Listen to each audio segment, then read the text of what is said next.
गंधक खा के ये टिक्की बन गई है जी। ये टिक्की बन चुकी है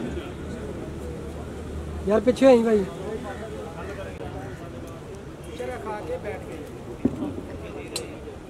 ये 1 तोला मंसल है, 1 तोला गंधक है और 100 ग्राम कपूर है।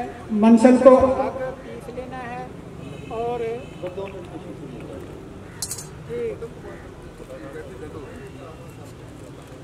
चलो मैं इनको बता देता हूँ। 100 ग्राम तो अलग अलग दोनों को पीस के यकसा कर लेना है और कप में डाल देना है। उसके ऊपर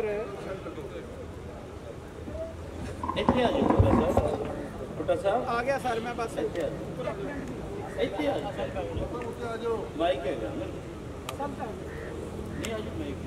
1 तोला गंधक आंवला सार थी और 1 तोला मंसल थी।